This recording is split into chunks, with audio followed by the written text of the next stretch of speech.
Hey, welcome to the Director's Garage Happy Hour Hangout, everybody. I'm your host and resident idiot, Michael, and we're back live for another afternoon. Get your drinks out. Happy hour. We're going to be toasting. We're going to be talking. We're going to be talking smack. We're doing all kinds of stuff. Anyway, what's going on with you guys? Good to see you all. Let's see. Let's get some regular old music going. Well, switch over to that one. Yeah, we like that playlist. Hey, how about that? I don't have a lot to get out of the way up front. I was at the Oscars on Sunday, as you guys probably know. And, yeah, I was there for that particular train wreck. It was quite an experience. I got to tell you, I can get rid of these now, thank God, because I can't stand hearing myself. I sound bad enough on my own. We don't need to hear it too. Hey, how are you guys? What's going on? So speaking of smack, your thoughts on the Chris Rock Oscars fiasco? Yeah, I was on the red carpet that day. I was not in the venue when it happened because I wasn't nominated for an Oscar. Not this year. Wait till they have the best YouTube short. when they put that category up, I'm all over it. Yeah, I was there, and it was nuts. And my thoughts were it derailed the entire show. And I've been to Will Smith's house. I've interviewed Chris Rock 100 times. I all these players, and you just don't know what's going on and what's in people's heads. Chris said something that apparently Will didn't feel so good about. And I don't know. I think he saw his wife's reaction and he decided that he wasn't going to take it. And he did what nobody should ever do. He went up on national television and, did that. So I don't know. How do you recover from something like that? You apologize. I don't know. If I'm Chris, I'm not going to be just like, hey, buddy, it wasn't a problem. No problem. All good. So yeah, it's an interesting situation. I felt the person that I felt worse for of all of this was Questlove, right? Questlove had just won the best documentary category for that summer of '68, the great documentary about that festival in New York City, in Harlem. And if you haven't seen that documentary, it's fantastic.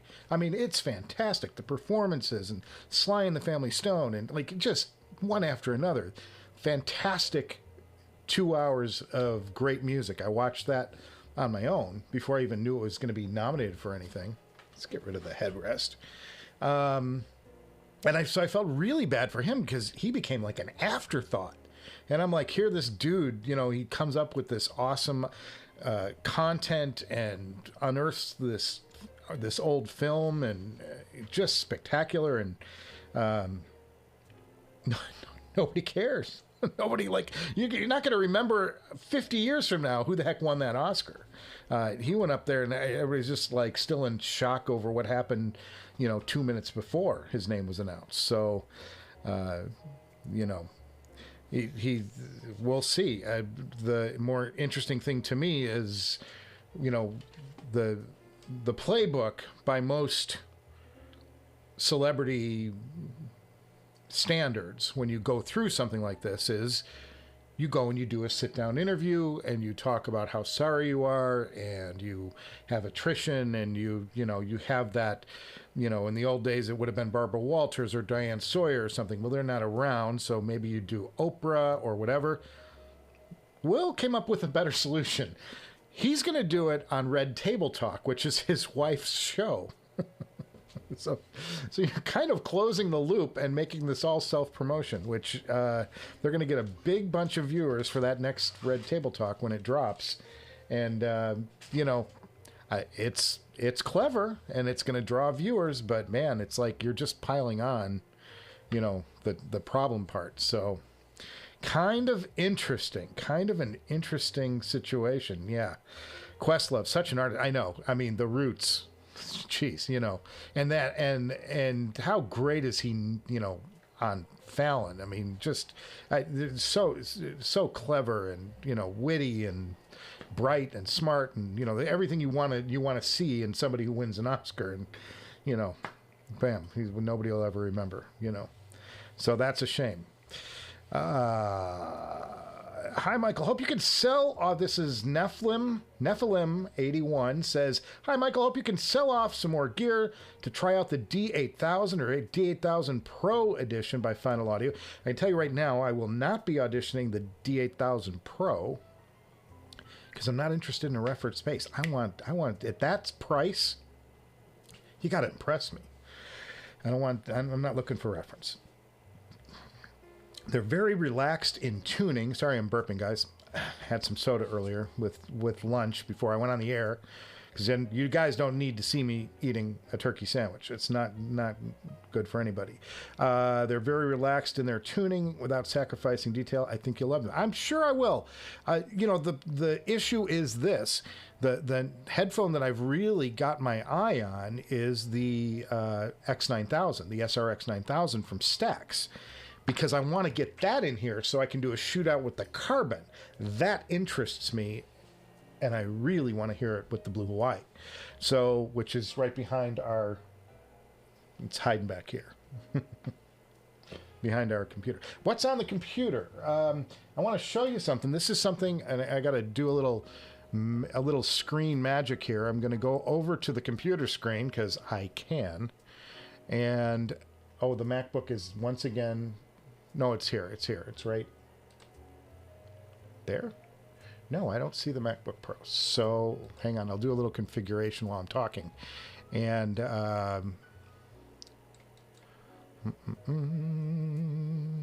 where'd it go? I should be seeing it. We went through this last week, didn't we? You know what I did? I didn't save the setup. Nope. Well, there's the MacBook Pro, but it's not in preview. Well, why not? There's our Sony camera. See, I'm looking back here. This is what I'm looking at. This is what's coming up next when I hit the take button. And when I take to the MacBook Pro, what should be the MacBook Pro, I'm not getting a picture, even though I'm seeing it up here. I should be seeing it, he says. Well... All right. Well, what I was going to do is I was going to show you the sound bar that I just bought.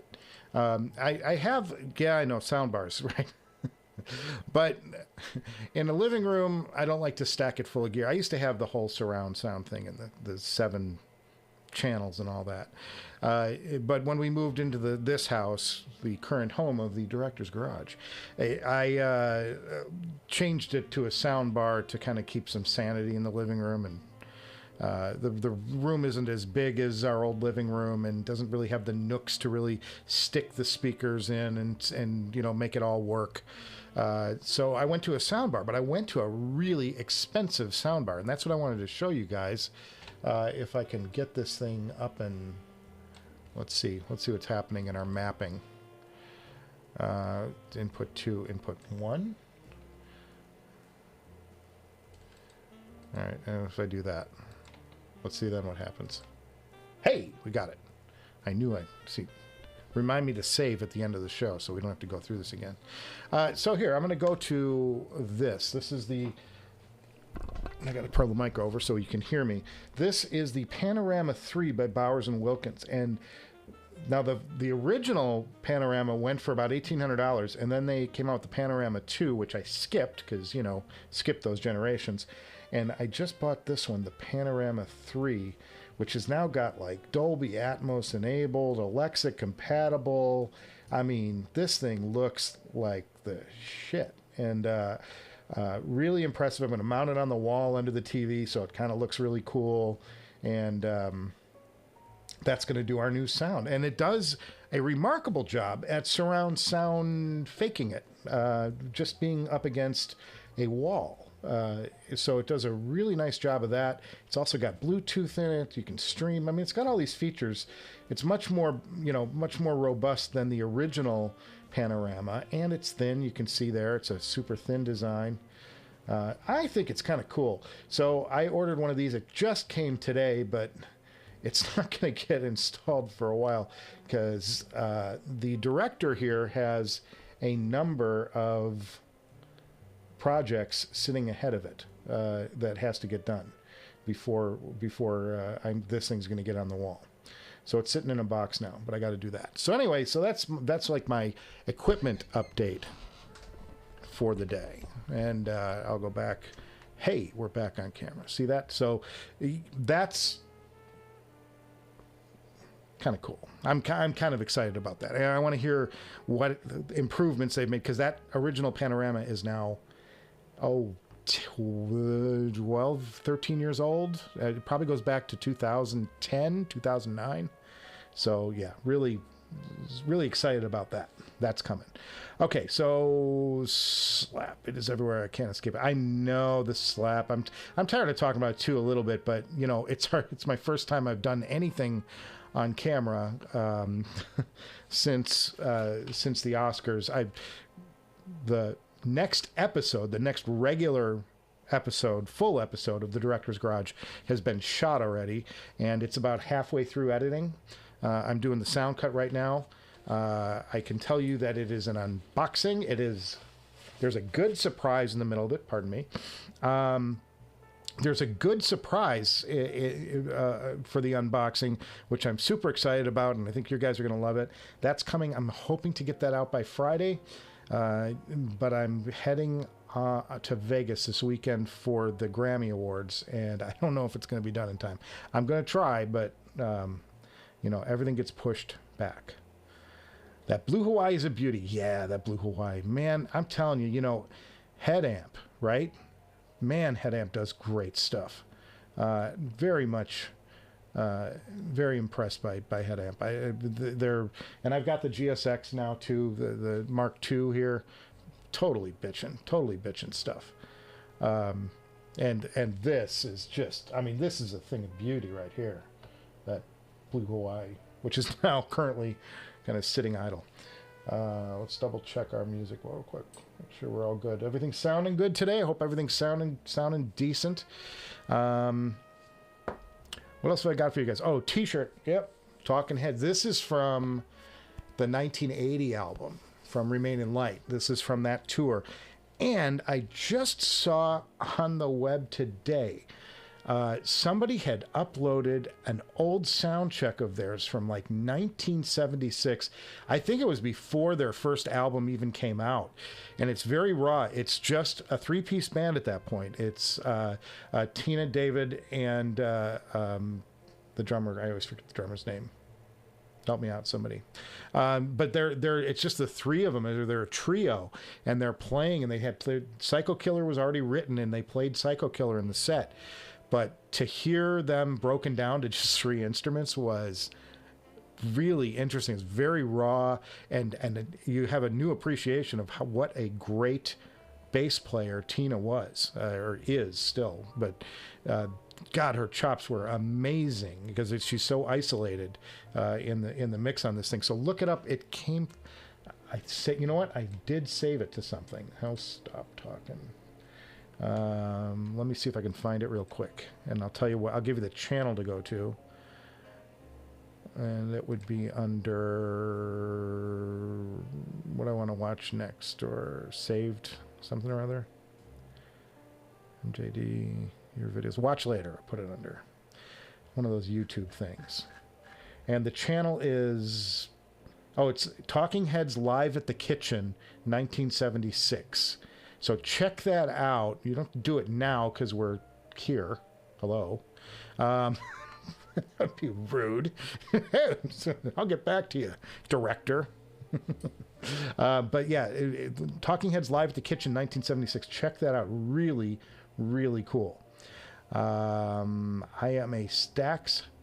You're right. A Stax Fart shootout is way more important. It is than the D8000. But the D8000 is a headphone that I'm curious about, and they're kind of on the long-term list, you know. Just ordered some new tubes for my amp. I do tube rolling. You know, I was into it more when the WA5LE was my main amp, and I was on that every day. But woo amps are deadly for your pocketbook. Any tube amp is deadly for your pocketbook. If you go down the rabbit hole of tube rolling, God help you. And I still have tubes here. I've got amazing tubes that aren't even in the amp. They're just because I've got a set lineup that I'm really happy with. It's that Western Electric that you saw back in episode 22, 23. I still am using the Western Electrics. They've been flawless. They sound gorgeous. I still have a pair of Takatsukis, which is in itself, that's $2,000 set of tubes, 300B tubes. They're just sitting in a box, you know, but they're a good backup set, I guess. Who needs a backup set? Crazy. So stupid, the money we spend on this hobby, but we love it. Just ordered some new tubes. Let's see. I actually need a soundbar for my bedroom. Well, this soundbar is like, that's a pretty premium soundbar. I mean, if you're spending $1,000 on a soundbar, it better do good things. But I know from experience that the Panorama 1 is a very good soundbar. I just decided it was time to upgrade it. And I like the idea of putting Alexa in it too, so I can, you know, yell stuff at it. San Fernando Valley, Tommy V. That's where we're at, baby. From the Valley. Not like the 80s, though. Valley Girl. Yeah, carbon flatulence kind of ruins those for me as much as I like E-stats. Daniel, I don't know if... I've said this so many times, I'm not sure where and when I've said it, but this Friday, I am going to the Audeze factory, and they're going to take my carbon back. And I don't know if they're going to do like something on the spot, if they're going to do some electronic swap, or if they're just going to give me a new set that, you know, doesn't do it. But they have a revision on the carbon that doesn't do that as much, or at least it tones it way, way, way down. So I'm anxious to hear that, because that's a major problem for that headphone. So I'm hoping that, you know, when I go see Audeze on Friday, that they'll do that, and I'm probably gonna, I don't think I'm gonna get out of there without dropping some money on something. It's just the way I am. Yeah, meant to type carbon. Yeah, what is with these names? Like, we gotta work with these companies on these names, because, you know, you just put the vowels in, folks. That's all I'm saying. Put the vowels in the name. Make it easier for everybody. I like the idea of it being called the carbon. There's carbon fiber elements on the carbon. Let's call it the carbon. Did you get a subwoofer for it? Well, it's Laguna Kid. This thing is has a subwoofer built into it on the bottom side, and the old one has a subwoofer built into it too. But I got to think in 12 years, they must have just done some killer development on subwoofers. So very anxious to hear what this new soundbar sounds like. I'll give you a report back. We'll do it on live stream sometime.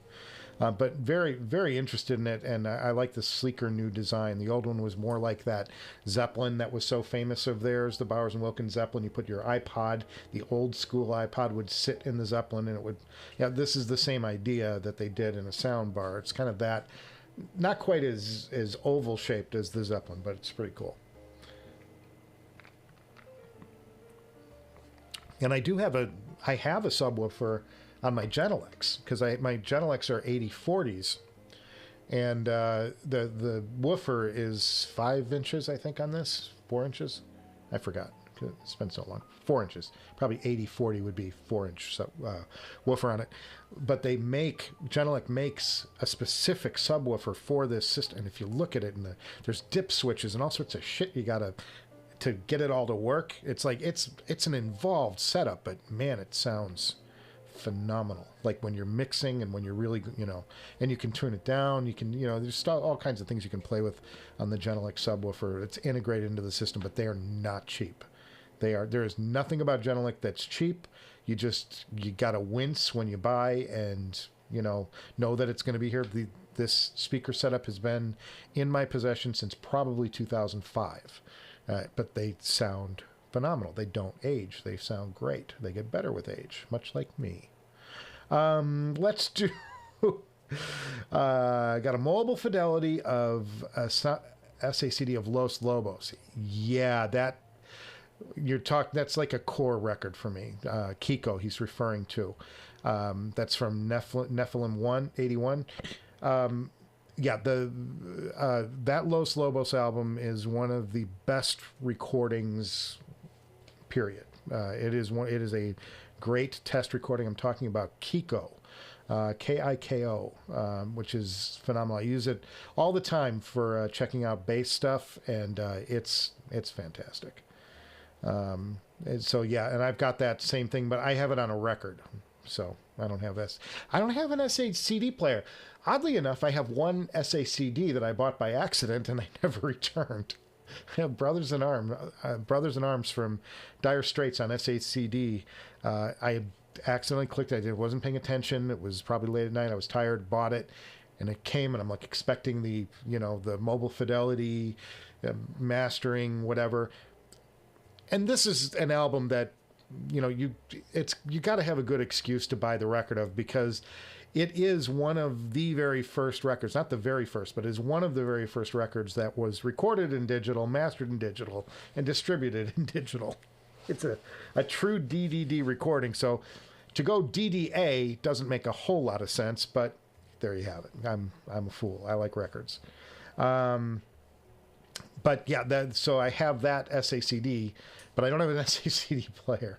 It's like, I don't know that I will ever buy one, because with digital recordings, I can just play a 96 file or a DSD, all sounding very good. Taking notes, taking talking notes. Yeah, those, I'm telling you, check that out. There are some great performances of the Talking Heads on the web. And then there's one concert where David's got a blue shirt on, and I think it's in New York. He's got a dark blue shirt on, and Adrian Belew is playing guitar. Adrian Belew, I'm going to box myself in. Adrian Belew came from Frank Zappa's band. He toured, he got discovered by Zappa, noodling around in clubs. Zappa invited him. I think he played with him for like a year, and he said it was a crash course in learning how to play guitar for real. It has nothing but positive things to say about Frank Zappa, but in the end, they parted ways. It's my mom. My mom just texted me, and it's on the Apple Watch. They parted ways, and this was like 75-ish, and then he caught on and went on a European tour with... I'm drawing a blank now. Had a very successful European tour with some band.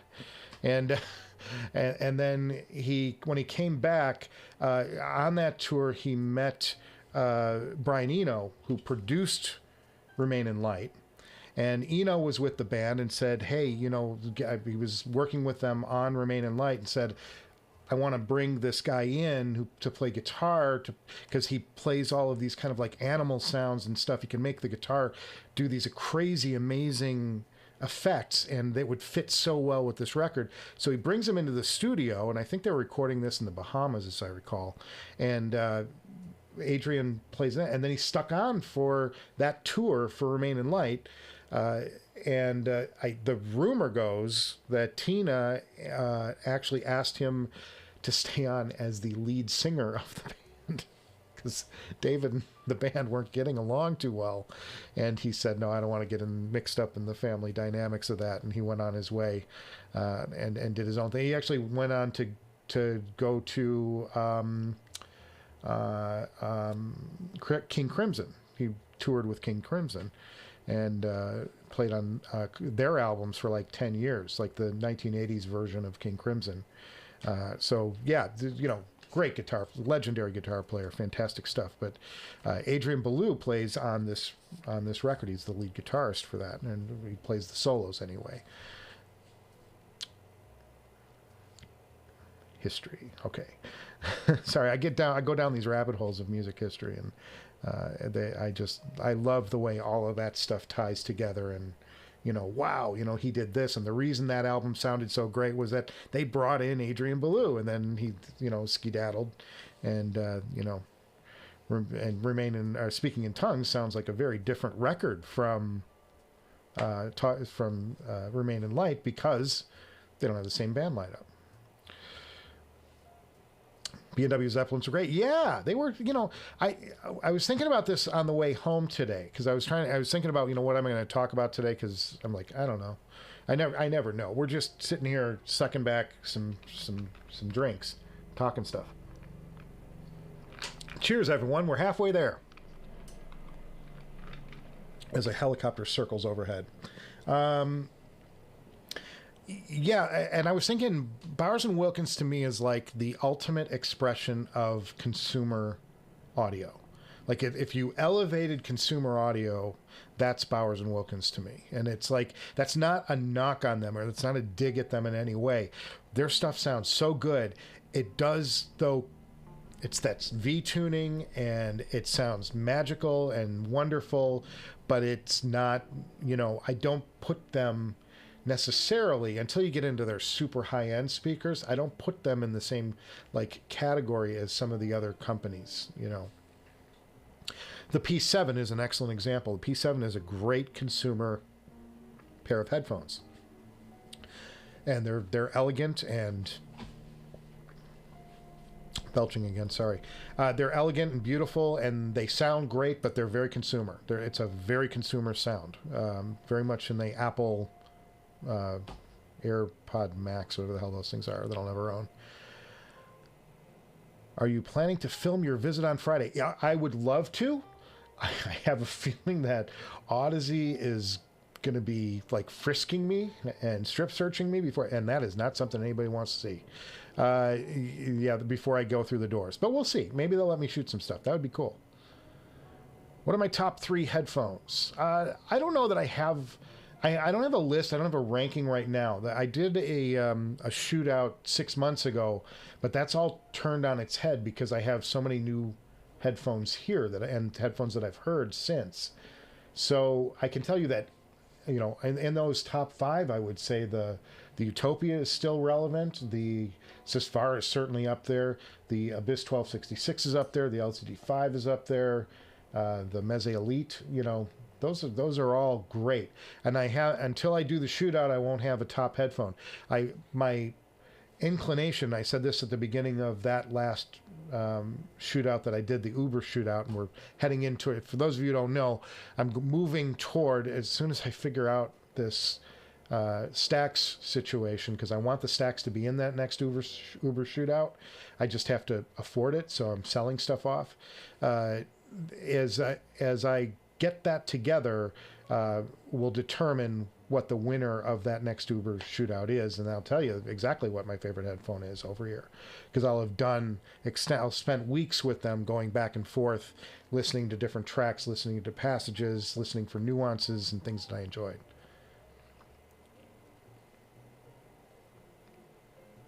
Daniel Foster, he caught me probably. I'm a little behind you guys. Daniel Foster said Adrian played with King Crimson too. Yeah, he was, and I said that he went to King Crimson after the Talking Heads. I'm trying to remember who he went to on that European tour, though. I don't think that was King Crimson. I think that was another band. If only there was a device where we could look up some information like that. Something that was connected to the world around us. We used to go to the encyclopedia. Oh God, boy, kids! I'm telling you. I'm gonna get the answer to that. 9 Inch Nails. No, he did not tour with the 9 Inch Nails. Bowie. He toured with Bowie, and went. That was his European tour guy. And Eno was producing Bowie back then, and so he took him and brought him into the Talking Head session, just to put a little wrap around that whole thing. Sorry, I'm a little snotty today. But some people say I'm snooty. I'm snotty. Has anyone at your work got wind that you have a YouTube channel? What is their reaction? Oh yeah, look. I have nothing to hide. I'm not embarrassed by what I do on YouTube. I enjoy myself, and if my pals at work want to tune in, some of them do. Some of them do. Adam's out there. I know Adam's out there today, somewhere. Yeah, my work guys, they and I don't cross the streams. I don't like share secrets. I will tell you guys when I go and do something interesting, particularly when it's music related, because it relates to the channel. But you know, we all do what we do. This is just something that honestly, this show came out for a couple of reasons, and I've talked about this in the past. I had to set up a Zoom thing for the pandemic. And I decided, well, if I'm going to do a Zoom room, let's do it up a little bit. So I spent some time, and at first I didn't have this microphone. The microphone came later. I was using my Sennheiser U87, which I showed you once on the show that I use for professional recordings. And I just kind of put this thing together. I thought it was quirky and whatever. And I wanted to do a YouTube channel for a long time, and it almost was a DIY channel where I was going to show you how to fix stuff, or I was going to show you how I failed to fix stuff, because my first episode was going to be the old Victrola, because I broke a spring on my old Victrola, and I tried to replace it. And let me tell you, when you undo a can with a spring wrapped in it on an old Victrola, you're in for an experience, because those things are. It's a massive steel spring, and it's coated with goo. And when you unspring it, the goo goes everywhere. And I mean, it was tragic. But what happened was, as I started to think that through and how I would do it and how I could get the reality of, you need to be able to put a show out at least once a week, ideally 3 times a week. That's why we're now streaming instead of me giving you, pre-tape shows. And so you need to do that. You need to do something fast. And that show wasn't fast. Showing you how to fix something, there's a lot of cutaways. There's a lot of I've got to show the process, and I have to fix the and I got to get it to a finish point before I can put the piece together. And some projects take weeks, if I'm building something or whatever, because I did a lot of building, and I've got a little woodworking thing that I was doing for a while. But that was going to be the show. And then once I got this environment, I'm like, okay, what can I drop into this environment that I have a passion for, that I think I have something to say? And I looked around, and I thought that the headphone, I was into headphones for a long time, obviously. And so this became what it was. And I love to talk about music. So it's a chance to really talk about music, which is my favorite thing. Yeah, awesome SACD to have. Now, this is going back to the Dire Straits. Yeah. Happy Humpday. Can you share your thoughts on the KSE 1500 versus other electrostats? Well, the KSE 1500 is an in-ear electrostat, and it's phenomenal. It's still a relevant headphone. I said this in the last stream. Still a relevant headphone today, and it's 6-7 years old. So, and I think they sound great. I think that they're bass light still, which is why I say buy the KSE 1500 instead of the 1200. You get the EQ settings in there, and you can bump it up, or you're going to have to do it through your digital audio player. You got to push the bass on it, or it's going to sound a little thin. But yeah, I think that they're great, but they're in-ears, so it's a different experience from having an over. It's just like having an IEM versus an over-ear headphone. It's just, they're two different animals. What are you looking to do? They're great for portability, but they also, you've got the extra little thing you got to carry around with you too. But I still do. They're great. They're enjoyable to wear. Can't say enough good things about the KSE 1500. It's fantastic. I've gone to sell it, and every time I've gone to sell it, at the last minute, I'm like, I just can't. I love this thing too much. Sucker. Has anyone... Okay, so we talked about that. I ran around with Adrian Ballou at the Grand Empyrean in Kansas City. Daniel Foster pulling out the Adrian Ballou story. Fantastic. I love that. What was the thing? Tell us more about that, by the way. Trent Rasner of 9 Inch Nails says Remaining Light is the best electronics album of all time. It's certainly top 5. It's on my desert island list. I wouldn't want to get stranded on a desert island without that record. That would be coming with me. It's brilliant. It's brilliant. It's genius. It's original. It's you know, and to think that it came out in the same year as The Clash's London Calling. It's like, what a year, 1980, huh? There have been some years like that in rock. 67, 1971. You know, there have been some great years where it's just like you can't imagine what the radio was like. And at least I lived through that period myself. So like I remember that, and I remember how cool and how bizarre the talking heads were back then. Adrian Belew would also used a polyethylene guitar neck that he would flap around, like Elephant Talk. Yeah, and if you watched, and I've watched some interviews with Adrian Belew because I'm a complete nerd. He was somebody who, instead of using a whammy bar, he bends the neck of the guitar. And the reason he would bend the neck of the guitar is because if you bend the neck, the guitar stays in tune. Use a whammy bar, 3 or 4 pulls on the thing, and you're all out of tune, and you got to go back and retune the guitar. So out of expediency, he wanted to keep playing and not having to retune the guitar, he learned to bend the neck when he wanted to bend a note, do an extreme bend on a note. I need some soundproofing panels so I can play with more speakers. Yeah, I need to get some soundproofing in here and deaden this room a little bit. It's a bit noisy, and I got a tall ceiling. But what are you going to do? I can't have everything. Have you tried bass traps yet? No, have not tried bass traps yet. That's from Daniel. But I think that was a question for Hi-Fi Boog. Every got wind some of the time. Every got some of the time. Everyone got wind some of the time. Okay. That's from Isoparametrics. Everyone got wind some of the time. I guess we all have wind in our sails. Did Michael address Will Smith putting fresh prints on Chris Rock's face at the Oscars? Yes, we talked about that. That was at the top of the show. Sorry, JTB. He turned the other cheek. The actor is trying to prop up ratings and gossip about a show no one cares about anymore. I respectively, no. There wasn't something that they were in cahoots with the Academy on. I know all the players in this too well. There's no way that happened. It's not. It was, he did something he shouldn't have done. He got angry at a joke, and he did something that you shouldn't do.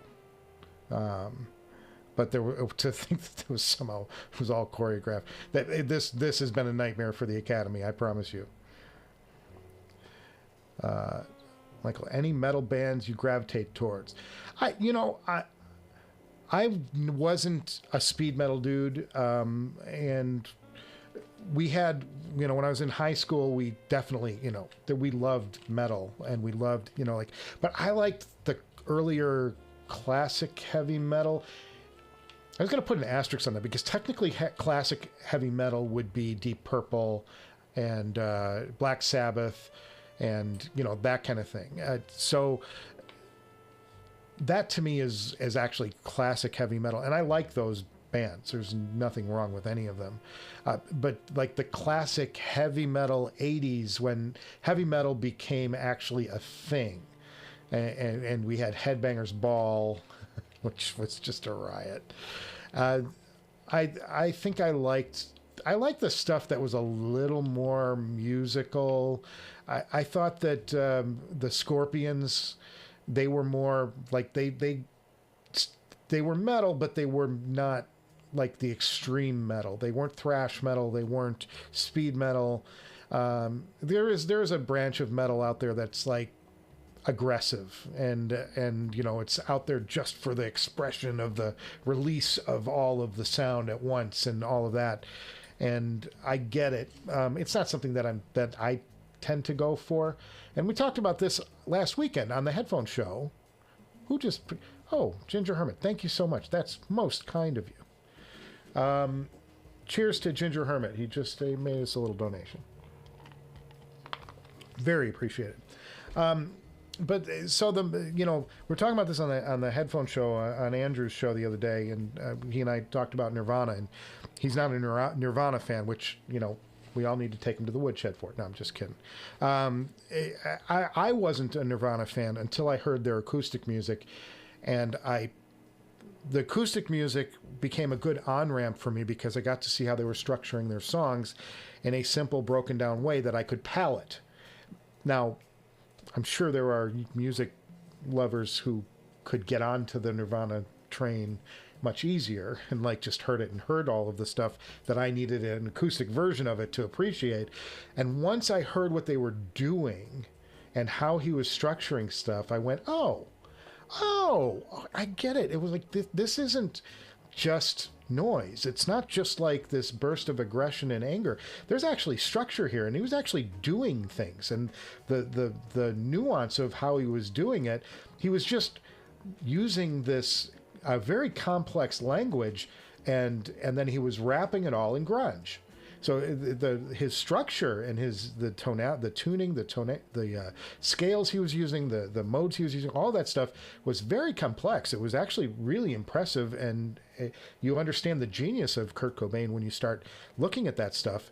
But it's wrapped in this grunge wrapper that sometimes becomes like, a deflector shield to people who want stuff that sounds clean and simple.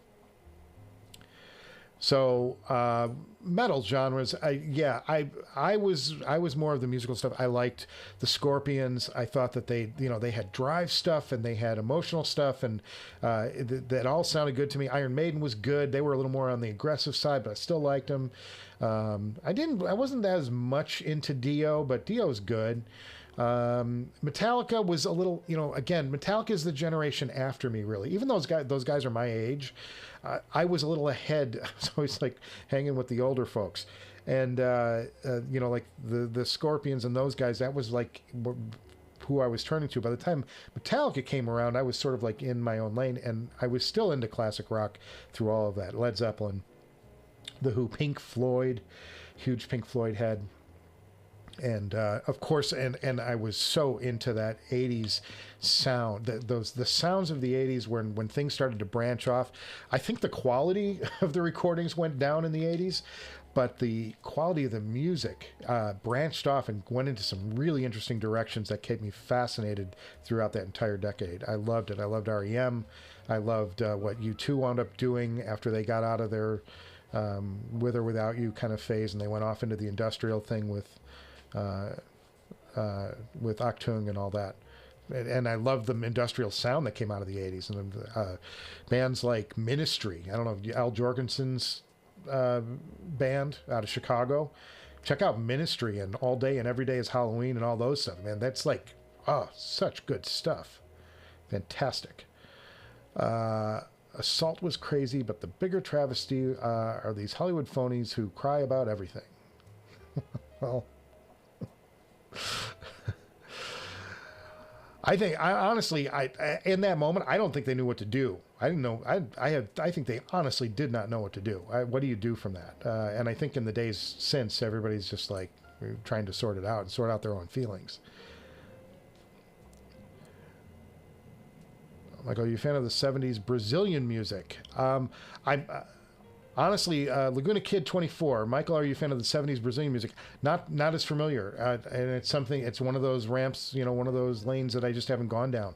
And I do that. What I do is I get on Tidal or one of these streaming services on a Sunday night, and I just start clicking on the genre tabs, and I start going down and go, oh, that's really interesting. What's that?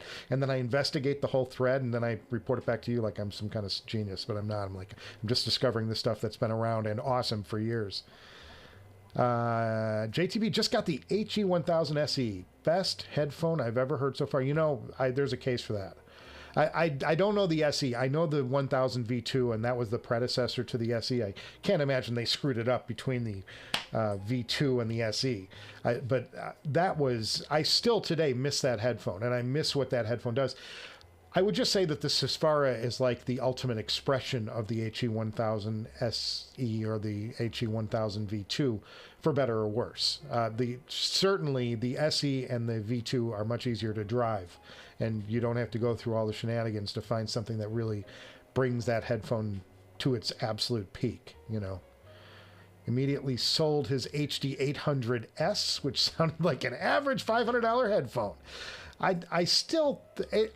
don't even think you can compare the two personally, because the soundstage on that HD800 series is so different, and it's so out there and so cool. I'm like, there's a case to be made for any of it. I think it's a big tent. I think you can have both of those headphones and they would serve different purposes. But if you're talking about just pure, like, you know, response down low, response down high, and the shape of the tone curve, yeah, it's beautiful. I mean, it's going to put the HD800 to shame, but you won't get the great spatial effects that the HD800S does, which I think is worth its own place. What do you think is a good DAC pairing for the Susvara Ferrum and Hypsos? I use the Chord DACs. I like the Chord DACs. They're very analytical. Some people say they're cold, and there's a case to be made for that. They're very detailed, and I appreciate all that detail, and then I let the other gear sort of help it out with the warmth.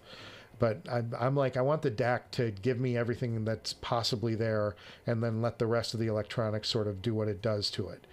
So my idea is I want the DAC to do the most lifting in terms of that conversion, and I don't worry about whether it's cold or warm. I'll let other gear handle it from there. That's my own way of going about it. There are 100 different ways you could do it. You know, I think that you know, I think a lot of people like the shit gear. I thought the shit gear was too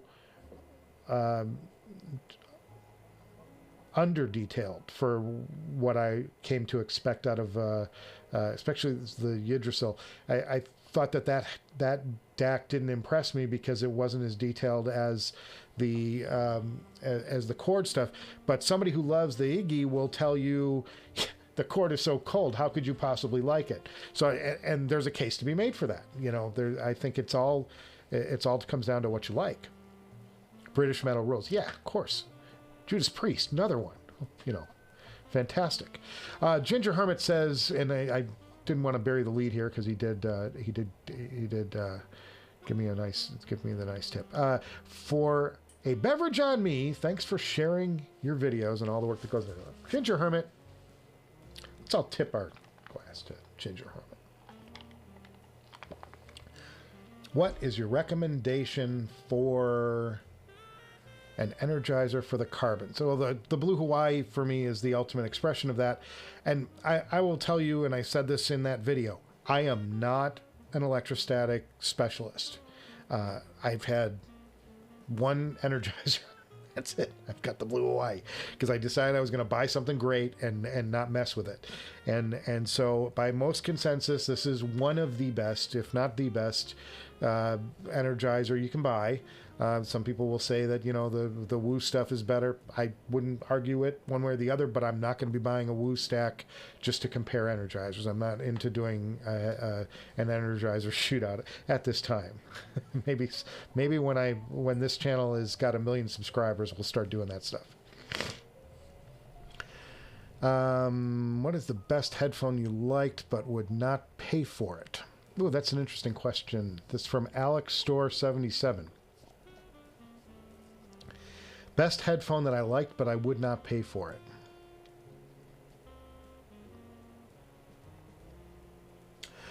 I got to give that one some thought. I'm trying to think. It was probably an IEM that I thought was fantastic, but I'm like, no, I'm not going to do this. Because a lot of them I just did pay for. Oh, the HE1, of course. The Sennheiser HE1. I thought it was fantastic. I would never pay $50,000 for that headphone. That was... Daniel Foster, cheers, Ginger. Yeah, Ginger. Everybody tip your glass to Ginger. Scorpions are very musical. That's what I mean, JTB, is like... And maybe you can make the argument that they're a hard rock band. And, you know, there was a time when AC/DC was considered a metal band. This is before we had Quiet Riot and before, you know, the explosion in the 80s of the really hard-hitting guys. They used to call AC/DC heavy metal, but it wasn't. It was hard rock. So, yeah, you can definitely make that, but I'm showing my age.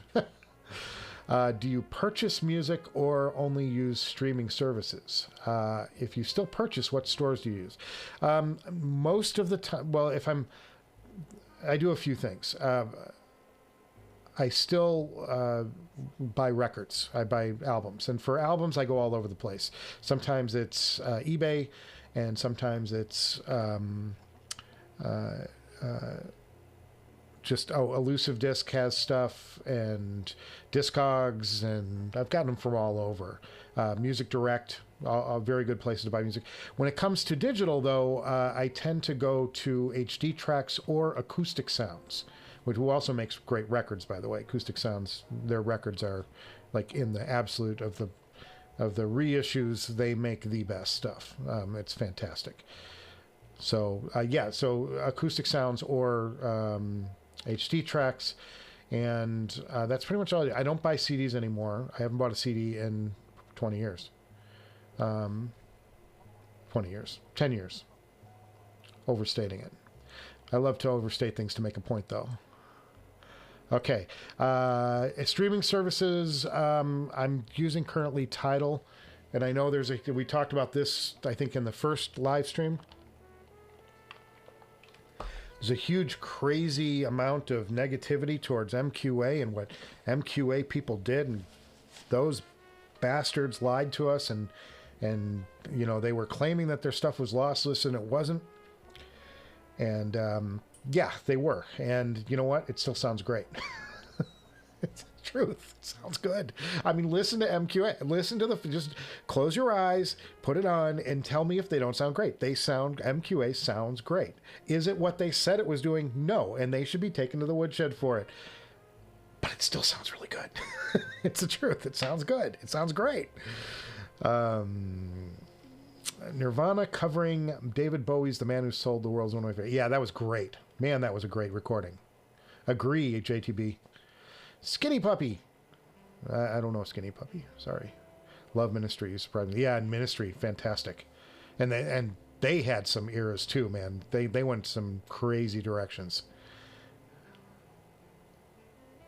Okay, and with metal, they can be music or noise. Yeah, it just depends on your taste and tolerance. Mr. Number One here. Yeah, that is absolute true. It can be totally noise, or it can be totally like, you know, your jam. It also depends on your mood. Are you in the mood for it? You know, if you're in the mood for it, great metal can really make you feels.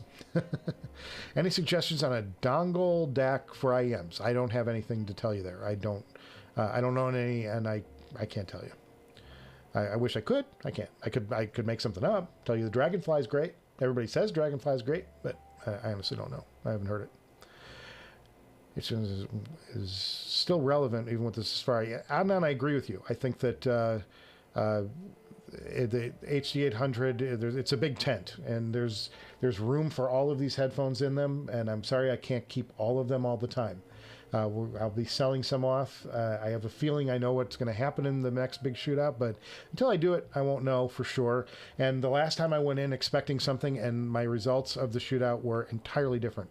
I surprised even myself. The HD800S is a damn good headphone. And Sennheiser's a damn good company. They know what they're doing. Have you heard of the Puddles Pity Party? It's a clown who can only sing cover songs. No, but Alejandro Magno, I'm going to go check out the Puddles Pity Party. He went Iggy 2, HG 2. In my opinion, Chord is better. Yeah, ISO parametrics. My opinion, I think Chord makes the better stuff. They also, you know, they're also developing their own chips, and that's something, you know, every one of them. 90% of what's out there, 99% of what's out there is all chips off the shelf, and they're doing their own thing with their power supply and all this stuff. But they're buying their DAC chip itself. It's off the shelf, and it's like there's those two different kinds, and they handle things two different ways, and great and all that. And Kira Wong would tell you more about it than I could ever tell you, but I know that Cord does their own DACs and their own software, and everything in it is proprietary, and I happen to like what they've come up with. I think what they've come up with is more detailed than I've heard elsewhere in the hi-fi world. So I'm like, that's for me, and it works for me. If it doesn't work for you, I totally understand it, because there's an argument to be made that the Cord is cold. It is a colder sound. There is no question about that. I hear that complaint. I just happen to think that the detail is worth the sacrifice and warmth. Buy the Woo Stack. Yeah, it's another one of those. Come on, Mike, just buy this. Michael, go out there and buy, like, just buy the X9000 and bring it in. What's the problem? Got to pay for it. Some of the old shit stuff is great. I wish I could send you my now discontinued shit monitor too. Yeah. I don't have a problem. I thought that what shit did was they took a higher end thing like the Woo and made it affordable. And maybe it's like 80 or 90% of the Woo, but there's nothing in that space for the Woo. So I always thought that they did really good stuff, and they really found a way to maximize what they delivered in quality for the price. But there's always a bigger fish, isn't there? JTB recently got the TT2M scaler. Definitely can hear better quality from the DAC core DAC. It's not cheap. No, it's not cheap. It's not cheap. It's painfully expensive. Are we not the dumbest people? What are we doing? It's so fun. Yeah, it's probably overkill, but I love it. I've heard the Can Jams, no opinion. Both are good. Woo versus Blue Hawaii. Yeah. I don't know. Scorpions are a glam rock band? Oh, them's fighting words. They were not glam rock. Poison was glam rock. Come on. Guar was glam rock. It was all for show, I don't think you can call the Scorpions glam rock. They had the dirtiest album covers, though. They did the Spinal Tap before Spinal Tap. Torn right now. Should I have this? Is Adnan. Should he buy a classic Hifiman HE60G for $1,600? If you want to. Have the Susvara, don't want something redundant. Yeah, I mean, they're really hard to drive. You're getting something that's equally hard to drive.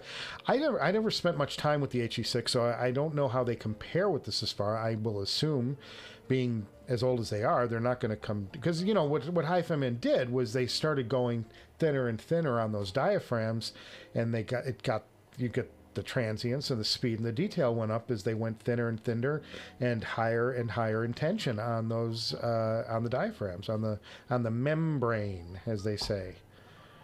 And now they have stealth magnets too. What the hell that means. Do you rip your records? No. I don't rip records. I'm like, just listen to the records, I don't need to have a record on digital. I just play it off a Tidal or whatever. I record stuff. I mean, I still do recordings here, but they're for, like I'll do voice recordings. I did an audio book here, which still needs some post work. Like, geez, never ends. But yeah, I'll do recording here. I've recorded some singing stuff, all kinds of stuff in-house. And that chain is my, I use the Symphony desktop from Apogee, which was back in like episode 20, I want to say. I introduced that. That's my encoder. And then I have, as I showed you before, I have the very expensive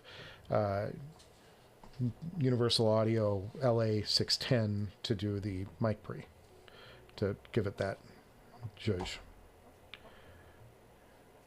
Where are we at now? Let's see. What beats Kiko? Police's Ghost in the Machine. Yeah. Oh, yeah. And Ghost in the Machine, there's a couple of records. And Back in Black is one of them. Back in Black is one of these records that was mastered by Ludwig, Bob Ludwig. If you don't know that name, learn it. He's the best mastering engineer of our lifetime, and he's still doing it. And nobody masters records like Bob Ludwig, and people pay extra to get an RL scratched into the runout groove of their records. And I have a bunch of Ludwig's work here because I bought, hey, Amazon just arrived. I have a bunch of Ludwig's work here because I bought these records when they came out new. So I've got an original Ghost in the Machine from 1983, and I've got an original Remain in Light, and I don't think that was masturbating, but I have an original AC/DC Back in Black, which, like, those pressings are special. They're different. There's something about the way they sound. They sound magical. And those Bob Ludwig masterings, there's just something about it. So yeah, Ghost in the Machine was one of Ludwig's very, very best. And that album sounds, Synchronicity came out a couple years later. That was like 2 years later, 85, 86. Synchronicity doesn't even hold a candle to the mastering on the Ghost in the Machine of that record, because Ludwig didn't do the Ghost in the Machine mastering from the original record. The subsequent pressings, they hire somebody else to do it. About heavy metal, the heavy metal music goes really well with orchestra, like Metallica S&M with SF, San Francisco Symphony Orchestra, or Scorpions with Berlin Orchestra. I haven't gone down that rabbit hole, Adnan, but I'm going to take your word for it, and maybe I'll check it out some night. Adnan is saying to check out the metal collabs, the metal groups collabs with orchestras. And there's a case. I've heard the two cellists. Have you guys heard the two cellists? I mean, crazy. They do Thunderstruck, the AC/DC Thunderstruck on cellos. It's like hypnotic. It's amazing. Have you heard Bill Laswell's Redux of? I love that we're talking music today and not so much on the headphones. This is exciting. This is what I like, my dream hangout. Like we're just mixing it up today. This is totally cool. I'm totally into this. I hope other people are. We've got. Well, we're under 100, so it's okay. Maybe people aren't as into it as I am. But this is like a dream. Cheers, boys! Cheers! Happy hour hangout on Hump Day at the Directors, the 4-H Club.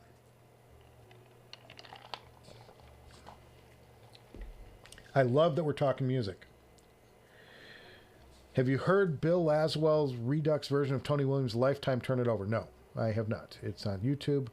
It's amazing. I'll check it out. If this chat is saved and I click the right buttons. Skinny Puppy.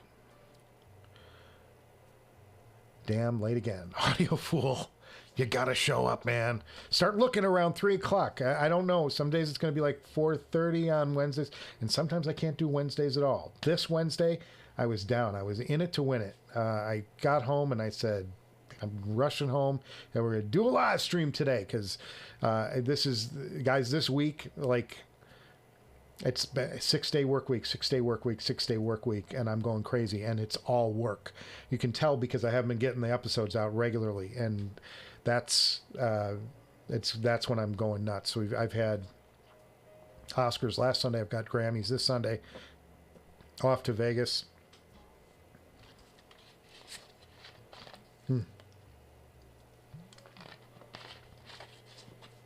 Yeah, I'm just in that time of year. And on top of it all is taxes, which I'm only about half through. And I've got to get my taxes done. When's that going to happen? IRS. I'm going to be filing an extension, I think. So, yeah. MQA just adds more secondary harmonics. Nothing special. It's just pleasing distortion to our brains. Yeah, I like I said, the argument was MQA lied to us, and the people who were doing MQA claimed that they had absolute lossless compression, and they were proven false, that they were lying to us, and they were. Does that mean it sounds bad? No, it sounds good. And I think that's why we all were listening to it up until the point at which everybody got all outraged that they lied to us. Well, I'm upset that they lied to us, but I'm willing to also concede that what they had sounds really good. And there's nothing wrong with that. Cayin RU6 R2R dongle DAC is great. I have the Cayin N8 player, but I don't have anything else by Cayin. And the Cayin N8 is for sale in the Director's Garage sale. I'll do all the plugs.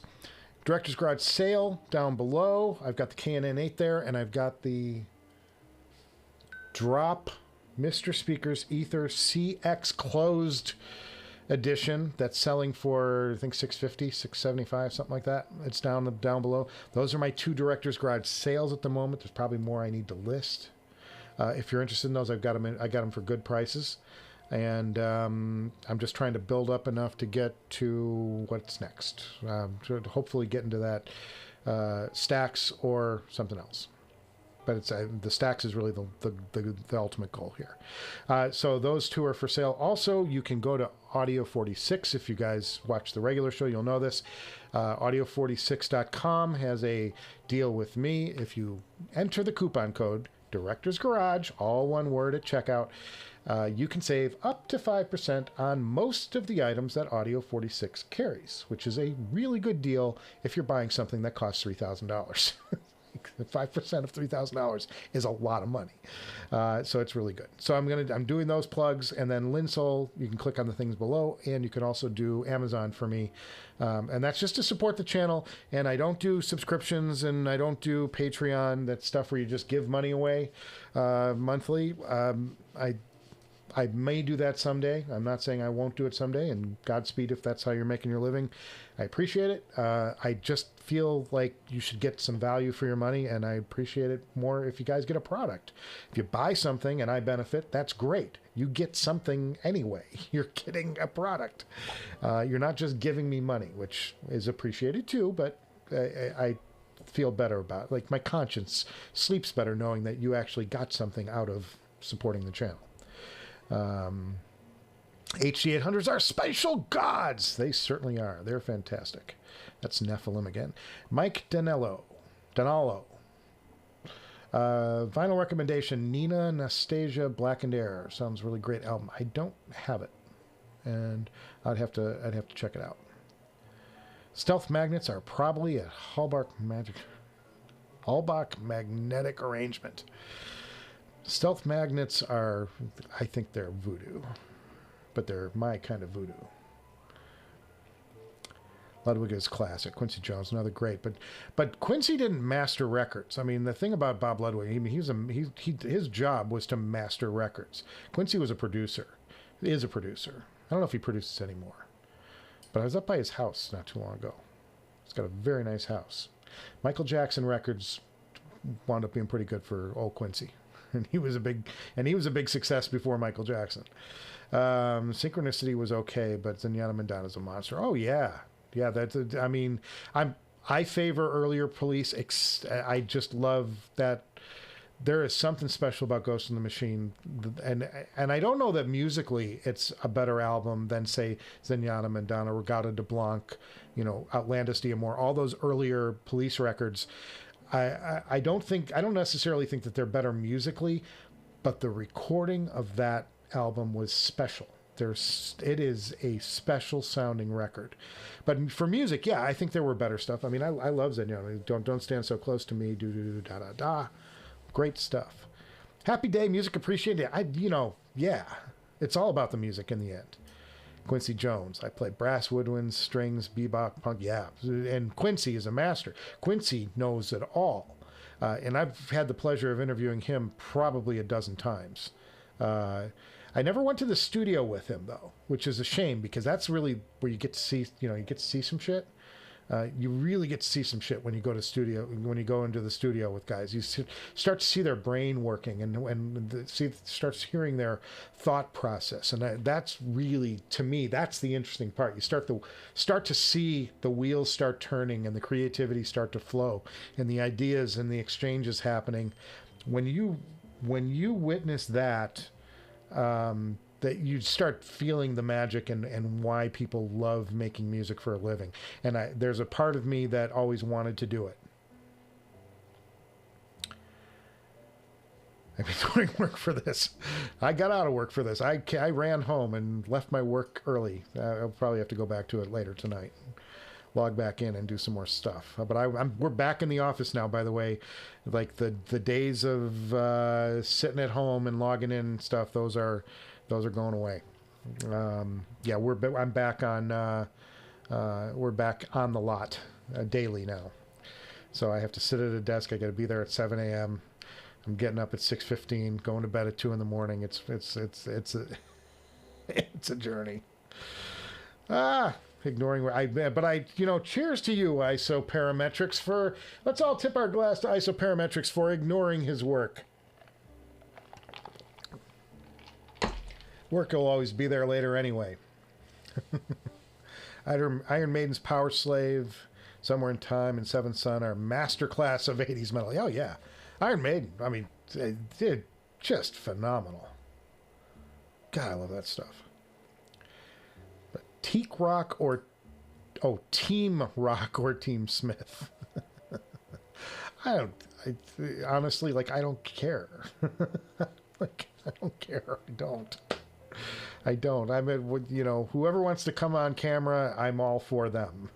Anybody want me to interview them? That's the side I'm gonna support. God, that's so fun. Damn, I need to get a loan and buy those DC ethers. Yeah. Well, it's not a very big loan. Those ethers see close, but these are the drop Dan Clark ethers, and okay, this is not going to make some people happy. By the way, look, this is from Oscar Day. This is my remnant from the Oscar Day. This every year, and I'm going to get back to the ether in a second, guys, but we're going to go sidetrack because it just hit me. This is from the Oscars, and I took these home. Every year on the red carpet, at either the beginning or the end of the red carpet, usually it's the beginning. This year it was at the end. Wolfgang Puck, Wolfgang Puck with the there, and he comes by and he always walks down with a platter of what's going to be on the table at the governor's ball. He prepped, it's his little PR moment, and he comes down and he's got this big huge tray, and they show you the caviar and smoked salmon Oscar shaped pizza and the all the crazy stuff that he's doing for that governor's ball, what's on the menu.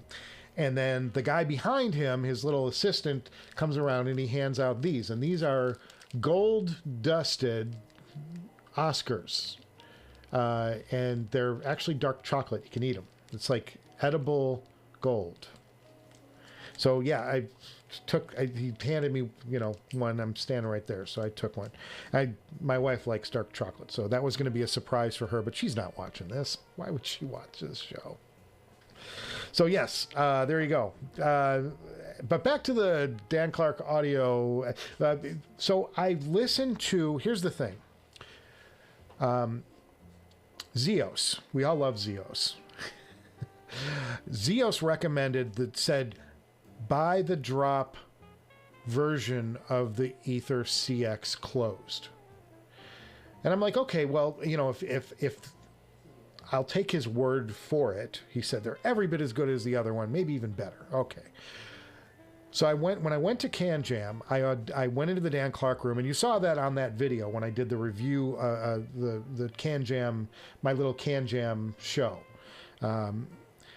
And I went into the Dan Clark room and I listened to the Stealth. As you know, the Stealth didn't impress me. The Ether CX closed did. And I listened to those and I thought, wow, these sound terrific. So over the holidays, pardon me, got a burp. Thank you. Over the holidays, the Drop put on sale their Ether CX closed Dan Clark Drop Edition, and they went from $900 and they sold them for $750.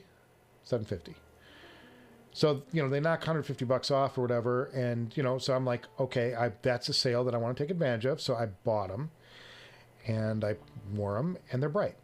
And then I changed out they come with all those little filtery things. And I tried each of those and they're still bright. And some had a little better bass and some had a little better, but they're still bright. Every single thing I put in those things, they were still bright. And I can't mix on bright. I can't spend my day with bright. And what I want that headphone for is a headphone that I can mix on. Because if I'm going to wear, I like this experience. This is the experience that I really like. Are we out of music? No. Oh, that music is so nice, though. Let's start it over, though, so we don't run out of music before the end of the show. We'll probably go another half hour or so. But so I didn't like them. That's the bottom line. The Ether CX closeback, they didn't scratch the itch that I had after hearing the Ether CX closed at Can Jam. And that was in a noisy room, and I liked them. So that's why I'm selling them. I'm like, and somebody will like them, and somebody they won't be bright. Somebody they'll sound great. They're just, for me, they're not for me. So I didn't want to hang on to something that I'm not going to use, and I won't use those. It's my wife texting me now.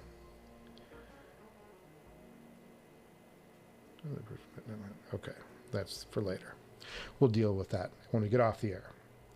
Where was I at? So yes, so that was the Ether CX. I like the Ether CX close from Dan Clark. I don't like the Ether CX from Drop, and I feel like Zeos duped me. Damn you, Zeos! So funny though. He's a funny guy. Time to hawk my dobro. Is that code? I got talk years about Bob Ludwig. Yeah. And yes, Iron Maiden rules. Yes. So where are we at now? JTB says, you think those are good Maiden albums? Go listen to Peace of Mind, Number of the Beast. That was a good one. Killers, very good album. And Iron Maiden. Those are the 4 classic Maidens. We're getting a Maiden. It's like a Maiden shootout. We're going to do an Iron Maiden shootout right here, right now. People are passionate about their Maiden. I love it. I love every second of it. Have you ever heard the Fostex THX or TH900 Mark II? It's the one headphone I'm curious about. I'm curious to check out. I hear it's good for rock and has nice bass. Okay, the Mark II is a bass cannon. That much I can promise you. The Mark II is a bass cannon. And I know this because it's got the same driver as my THX00 from Mass Drop. And it's a biocellulose driver, which makes me very interested in the Atrium that was announced last week. And I think it just dropped today or tomorrow or something from ZMF. Biocellulose driver, dynamic driver, bass cannon. That's what you need to know about the about the Fostex. What are we talking about? THX900, TH900 Mark II. Yes, they're fantastic. That's a headphone that I would buy in a second. It's just I have the THX, which is phenomenal, and I recommend to anybody, if they see a pair and they're curious about them at all, they're worth the money. They're still the best thing I've heard under $1,000 all these years later. Although the Noir from Dan Clark Audio is fantastic. JTB mentioned the Fostex Purple Hearts. Yeah, I did. But the 900 Mark II, yeah, it's the ultimate expression of that THX00, and it's probably it probably is better, I would say. I don't remember, I think I have heard them once though.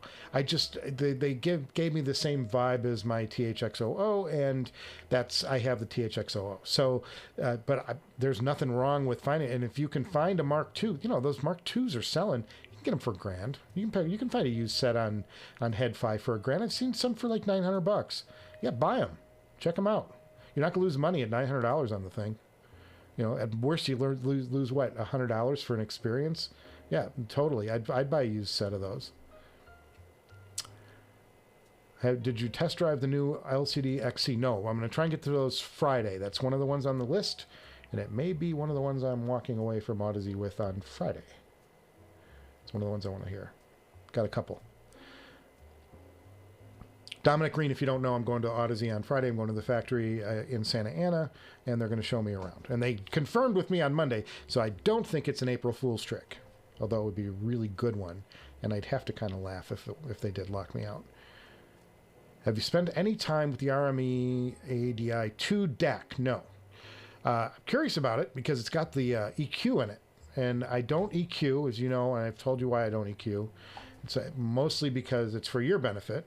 I don't adhere to this idea that you can take my EQ and apply it in some way to your system and get the same experience I'm having on my system. Because all EQs are different, they all have different algorithms, they all behave differently, and even if you take the Q number and all of those exact settings and you put them into your software is different than my software.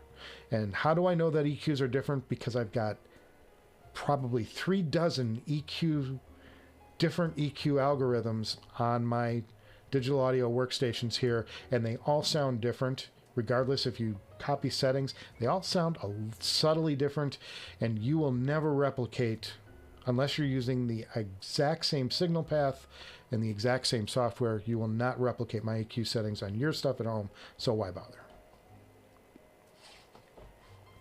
So that's why I don't do EQ.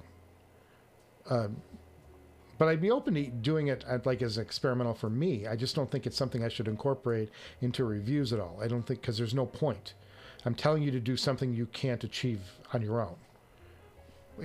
That's mean. It's like, I've got something you can't have.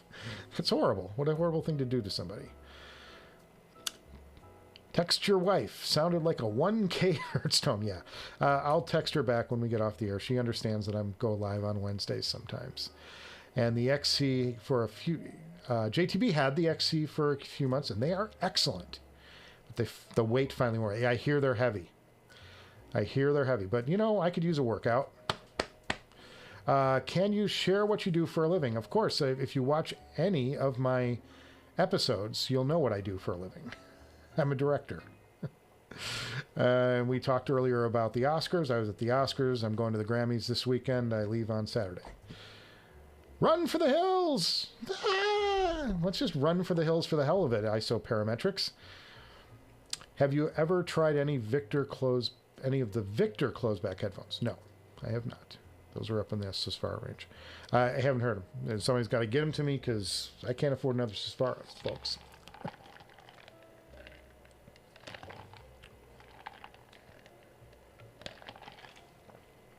Most redeeming quality I love about electrostatic headphones. Well, it's the detail, guys. It's the detail.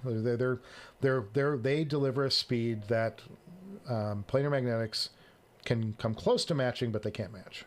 The closest and the fastest Let's try that again.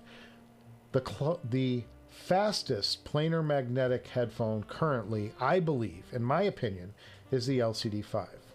There's no way to measure speed, but to me, that's the fastest, the most detailed planar magnetic headphone. And it's trounced by the electrostatics, almost all of them, of what I've heard.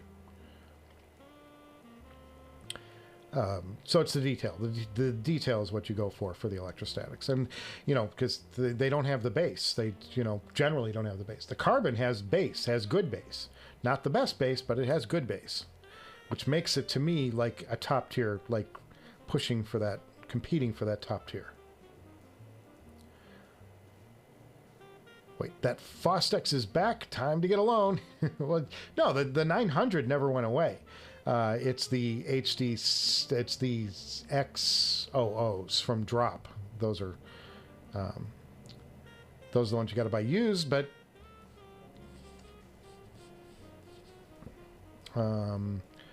they cost more than the price, their original list price, which says a lot about how good the headphone was. Are you going to review those ZMFs? I would like to. I think I'll probably do a run through some ZMF headphones at some point. Right now, we're kind of in an Audeze mode, I think. We're kind of in the Audeze lane at the moment.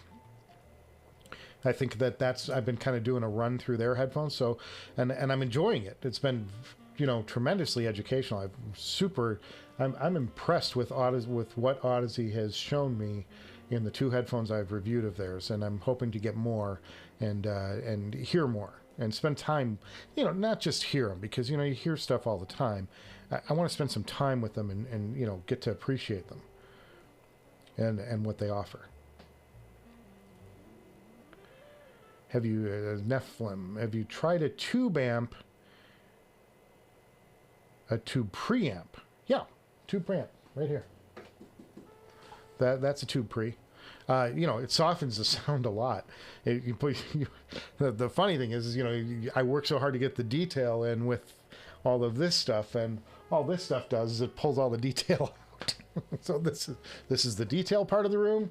This is the not so much part of the room. So that's a tube pre, and I've run it through there. It overwarms. It practically saturates the sound. It's almost to a comical effect, but I've done it.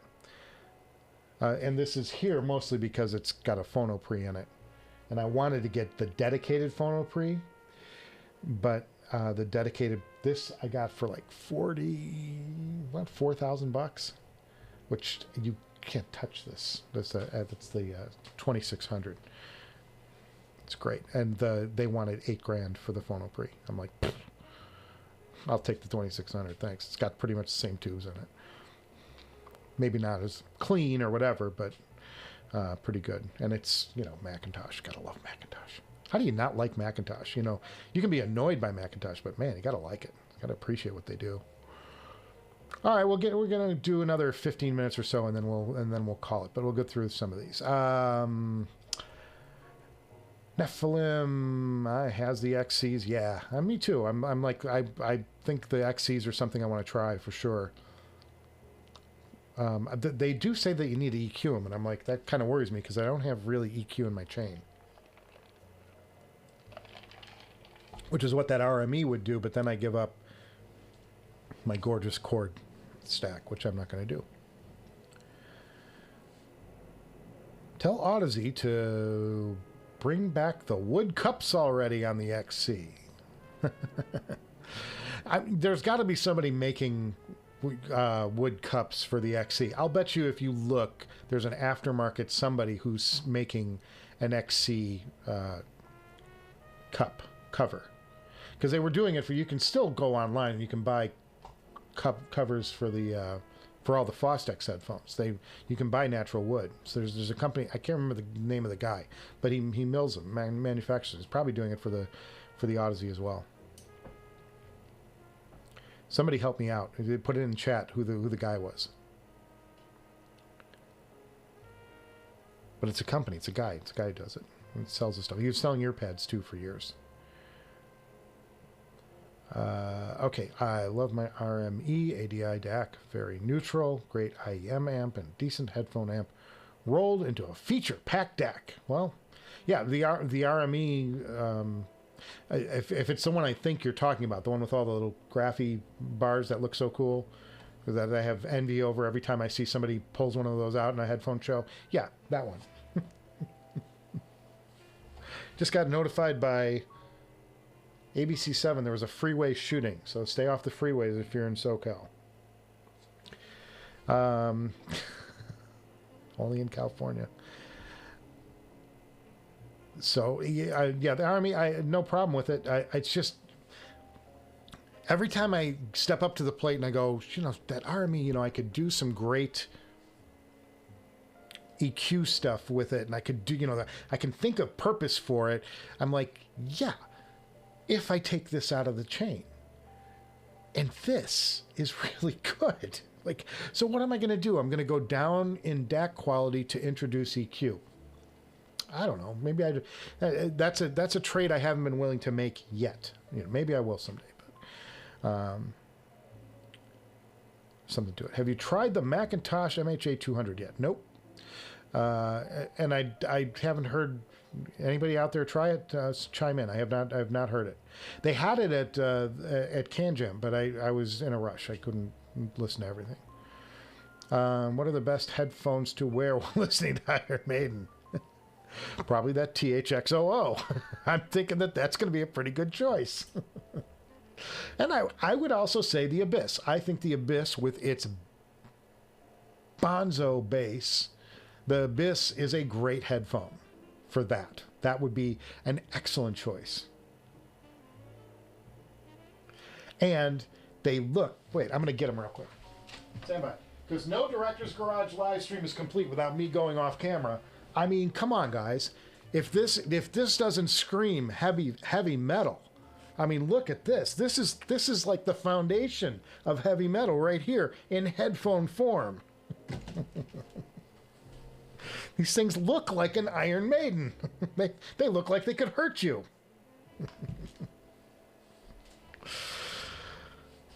I have the AKM Chip 1.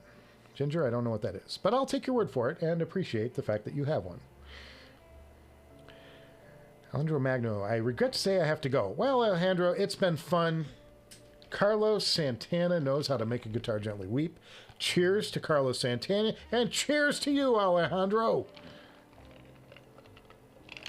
Fabulous, fabulous, fabulous. Is the Sultan still the best IEM for my ears? I think the Sultan is still the best IEM that I've heard. Certainly there is a Viking out there, and there's also that other one that I haven't heard, the other $6,000 one that I haven't heard. But the Viking is now allegedly Noble's best, and who am I to argue? But I haven't heard it. So I can't say it's the best because I haven't heard it.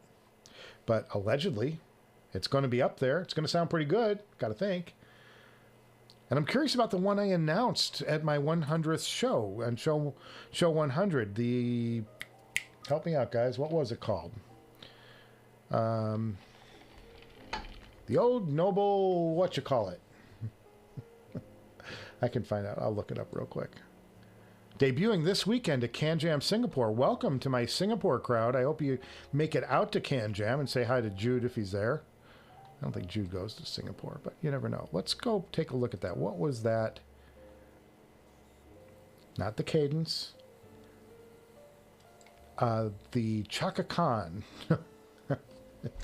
It's the Khan, but it's the new Khan. And it's not Genghis Khan. It's not Chaka Khan. It is another Khan. But I can't remember the name of it. But I debuted it on my 100th episode. Go back and look at episode 100. It'll tell you it's the fourth. It's the last one that I did in that row, and it's something Khan. But it's at $2,500, and it's got the same basic driver lineup as the Mest, and what Noble does. I got to think that Noble can outmest Mest, because they're going to charge you more, and you're also going to get something that's beautiful, and that's why I love their stuff. Okay. Michael, where can we read, it's from Laguna Kid, where can we read your musician interview transcripts? I would just try and watch the videos as they are on, Entertainment Tonight, Don McLean's coming soon. I don't know when. I think might be this week, might be Friday. Can't remember. Lawton, that's it, Lawton. Thank you, Isoparametrics. Lawton is the one, and I'll bet you if you went to Lawton, and even if they don't have one, I'll bet you if you asked him to make one for you, I would bet you they would make you an XC cover in wood. Isoparametrics nailed it. It was Lawton, yeah. I cannot get behind the design of those Meze headphones. This is from Saray. I got to tell you, there was a time when I saw these come out, and I went and I saw them and I tried them on, and I went like this. I went, there is no way, I promise you, there is no way I will ever, ever own this headphone.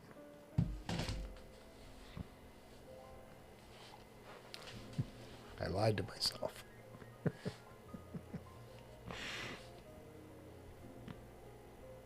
Yeah, biker saddleback. Yeah, it's like a sissy bar from a Harley. Okay, Abyss. Look like you're sitting in the electric chair. They do. I mean, this is ridiculous. It's ridiculous on every single level. But I got to tell you, there's something special about them, and there's something special when they're in that ferrum stack. I didn't like them through the Woo. I didn't like them through any of my other amps. When I put them in the ferrum, they get kicked off. Okay, closing minutes. Let's get down to it. AKM DAC chip due to fire a couple of years ago. They switched to Sabre DAC. Fire is never a good thing in anybody's business chain and anybody's supply chain. Yeah. Sabre DACs. And there's a whole thing. There's a whole like sub rat hole you can go down with these DAC chips. And I've watched them. I've watched videos with like, especially Kerwang, who just knows everything about everything. He's scary that way. If you don't check out Kerwang, check him out. The guy's brilliant. He's just a genius. But he like knows all the chips and like all the. And I'm like, I can watch it and go, okay. I'm like, I don't want to know all that stuff. I don't care. I'm much more into the music than I am into the tech of it. But I love the headphones though, man. They're awesome. 1266, the old logo was very metal too. Yeah, they undid it. And this is the new logo, this Abyss, but the old one was in an old English font. Like this, here on the side. Look, see this? Can you see that? No, you can't. And I can't zoom in on it. Oh, wait. I have a hidden trick today. I can show you this to you on the overhead camera. Cause in my waning moments, I'm going to pull this out now. My desk is a mess, though. And I got to pull the address off. Got a lot of stuff here with my address on it. I can't give out my address on live everything. Here's the new Lorix cameras that are going in as a result of the shooting. Tune in last week and find out about the shooting. Okay, so let's see. Have I got this? Let's see what we got. Yeah, I can do that. All right, so let's go to the Sony. And there you go. That's the old Abyss logo right there. And the new Abyss logo is kind of like it's all, you can't really see it. How can I do that? But it's upside down. It's all one thing, script. Like a print font. And there you go. Okay, so let's go back to one take. There you go. So yeah, that's the old Abyss logo is that old English font kind of thing. Do you think you'll check out the Hifiman Edition XS? Getting a ton of hype. Say hi to Mary Hart. I haven't seen Mary Hart in a couple years. She was, obviously she's retired. You see her on the Dodger games, though. She sits in the front row. It's what happens when you have Mary Hart money and you worked for so many years and you were the host of a top-rated, nationally syndicated show. You get front row seats behind the Dodgers and her lovely husband, Bert Sugarman, who used to own the Midnight. He produced the Midnight Special, Bert Sugarman. There's all kinds of threads through this Hollywood shit. Saddlebag, I meant. Yes, saddlebag. I get your meaning. 1266 always brings to mind the two words, fire, bad. Yeah, the Frankenstein look. Totally. Those Abyss headphones reminded me of Iron Maiden's X on the cover. See, it all comes back to Iron Maiden in the end, folks. Did they hike up the price on the 1266? Yes, they did. Now, they didn't say why they did it. And that really took me aback when I saw they went up, folks, they went up $1,000. $1,000 more. They went from $5,000 to $6,000 for the base model Abyss 1266, and didn't explain anything until people complained. And then they said our supply chain went up. And I'm like, well, great, but you're going the wrong way here. I mean, as it's an old headphone by today's standards. It is. Even the TC, the TC's what, two years old probably. The design itself is good 6-7 years old now, from the first one. So you can't go up that drastically in price if you've got an older headphone. There's just, you've got to figure out a way to, either run out of your stock until the price supply chain comes down. But even then, $1,000 to ship products? I don't know. It sounds ship components. There's something sketch about it. So I don't know. Hey, Mrs. Director just came home. Hi, love. That's Mrs. Director. And that's the sign that we're going to be wrapping things up for today. Just in time. Yeah, great to talk headphones, guys. I appreciate... Yeah, like and subscribe, guys. Click the like button. Let's see how many people can click the like button before we go off the air. It's a challenge. We'll start the old music. And is that playing? Yes, it is. So I want to thank you guys for stopping by today. Appreciate it. Hope you guys enjoyed our hangout. Hope you all had a beverage or two while we were talking smack. I love the fact that we talked mostly music today. It was not a headphone-orama, and I appreciated that. It's not all about headphones all the time. It can't be. So have a great rest of your week. I'm going to have a new episode out, I'm hoping by the end of the week, which drew extreme laughter from Mrs. Director across the room, because she's like, you ain't getting an episode out. You wait and see. You wait and see. I'll surprise you all. I'm going to invent some hours. I'm just not going to sleep the rest of the week. And I will report back next week for sure about my trip to Audeze on Friday and let you know what I found there. And I want you guys to take care. Have a great dinner tonight. And if it's past dinner, if it's morning or wherever it is, have a good breakfast. And I will see you all before you know it. I'm going to try and sign off without taking to some weird camera angle now. Auto. And we'll crank up the music. Yeah.